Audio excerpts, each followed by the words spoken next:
वफ़ में बहुत सारे प्रोविजंस हैं। गवर्नमेंट ऑफ कर्नाटका में बहुत सारे प्रोविजंस हैं, गवर्नमेंट ऑफ इंडिया में बहुत सारे प्रोविजंस हैं, अलग अलग स्कीम्स हैं। अब अलग हम लोग को सिर्फ वक्फ बोर्ड से या नहीं तो सिर्फ माइनॉरिटी मिनिस्ट्री से पैसे लेने की कोशिश नहीं करना चाहिए। बहुत सारे ऐसे स्कीम्स हैं जो हर कम्युनिटी के लोगों को वो उसमें ग्रांट और फंड दिया जाता है। उसको हम लोगों को ये कोशिश करना चाहिए कि वो स्कीम्स के तहत हम कितना अपनी कम्युनिटी का डेवलपमेंट कर सकते हैं, खासकर वक्फ लैंड्स का, उसको कोशिश करना चाहिए। 7 एकड़ की ज़मीन है, बहुत सारे गरीब लोग हैं, अब उनको हम हटा नहीं सकते। बहुत सालों से जो लोग यहाँ पे रह रहे हैं, लेकिन जो घरों में वो रह रहे हैं वो भी जो है बहुत ही एक ज़माने में बनाए हुए हैं, आउटडेटेड है वो सब भी। तो उसको हम किसी एक स्कीम की तरह हाई राइज बिल्डिंग कुछ बनवा के उनको उसमें शिफ्ट करके बाकी का दूसरी जो ज़मीन खाली ज़मीन वेकेंट लैंड रहेगा उसमें हॉस्टल बनाओ, कॉलेज बनाओ, हॉस्पिटल बनाओ, एक कमर्शियल कॉम्प्लेक्स बनाओ या शादी महल बनाओ, इस तरह की बना सकते हैं। उसके लिए भी स्कीम्स हैं।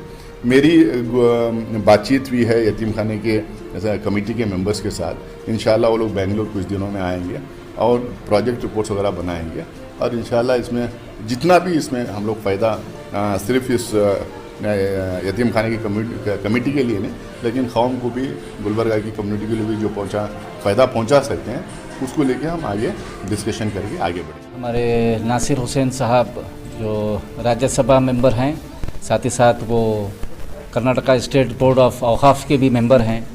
तो उन्होंने यहाँ पर आके सर्वे किया और हम तमाम मैनेजिंग कमेटी की जानिब से जनाब नासिर हुसैन साहब को एक तहरीरी रिप्रेजेंटेशन भी उनको दिया है कि आपके जो एमपी लैड होता है उसमें से कुछ फंड यतीम खाने के लिए भी देने के लिए हमने उनको मुतालिबा किया है। तो उस पर उन्होंने हमें वादा किया है कि इंशाल्लाह नेक्स्ट ईयर में अपने एमपी लैड के ज़रिए से वो यहाँ यतीम खाने के वो अमाउंट यहाँ पर ये करेंगे। तो साथ ही साथ मैं नासिर हुसैन साहब का मैं तहे दिल से शुक्रिया अदा करता हूँ कि उन्होंने अपने कीमती वक्त में से थोड़ा वक्त निकाल कर यतीम खाने के लिए दिया है, जिसके लिए मैं उनका तहे दिल से शुक्रिया अदा करता हूँ। और उम्मीद करता हूँ कि जो हमारे ग्रीवेंसेस थे यतीम खाने को लेकर, यतीम खाने के डेवलपमेंट को लेकर, वो तमाम ग्रीवेंसेस को वो कंसीडर करेंगे और उस पर पूरी तरह से काम करेंगे, हम ये उम्मीद करते हैं। साथ ही साथ हम यहाँ यतीम खाने के अंदर हमको यतीम खाने को भी डेवलप करना है, इनकम जनरेट भी करना है और ज़्यादा से ज़्यादा हमारे यहाँ पर जो बच्चे हैं उनको एकोमोडेट भी करना है, उनकी भला और बहबूदी के लिए काम करना है, उनके एजुकेशन के लिए काम करना है। वुमेंस वर्किंग हॉस्टल के लिए भी हमने डिसीजन ले चुके हैं, लेकिन फंड्स की कमी की वजह से थोड़ी ताख़ीर हो रही है। हम उम्मीद करते हैं कि हमारे इलेक्टेड रिप्रेजेंटेटिव हमारे ग्रीवेंसेस और हमारे नुमाइंदगी के पर वो तवज्जो करेंगे और इंशाल्लाह बहुत जल्द, देर होगा लेकिन काम इंशाल्लाह ज़रूर होगा। यतीम खाना अंजुमन अंसार सफ़ा की तरक्की व तरवीज के लिए हमने नासिर हुसैन साहब राज्यसभा मेंबर को एक याददाश्त पेश की थी गुज़श्ता 1-1.5 साल पहले। उन्होंने आज गुलबर्गा का दौरा किया और हमारी ख्वाहिश थी कि नासिर साहब को हमारे यतीम खाने का मुआयना कराएं पूरा। अल्हम्दुलिल्लाह वो बात पे राज़ी हुए।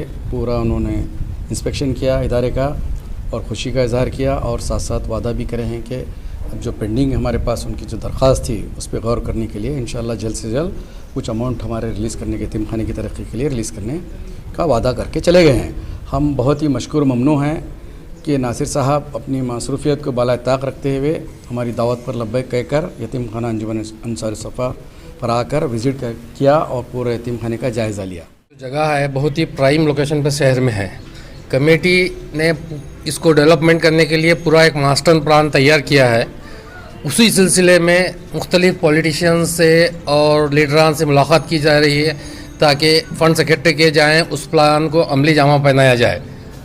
यहाँ पर जो पुराने मकानात हैं सबसे पहले हम उसको रिहेबिलिटेशन के लिए इम्पोर्टेंस दे रहे हैं। उसी के तहत आज नासिर साहब ने भी एक प्रपोज़ल दिया है कि PMOJ स्कीम के तहत में उसको अकोमोडेट कर सकते हैं। इसी तरह से मेन रोड पर और ऐवान शाही रोड पर हमारा एक कमर्शियल कॉम्प्लेक्स डेवलपमेंट करने का भी इरादा है ताकि उसके ज़रिए इसके रिसोर्सेज बढ़ाए जाएं और ज़्यादा से ज़्यादा बच्चों को हम यहाँ पर अकोमोडेट कर सकें और उनकी तालीम का इंतज़ाम कर सकें।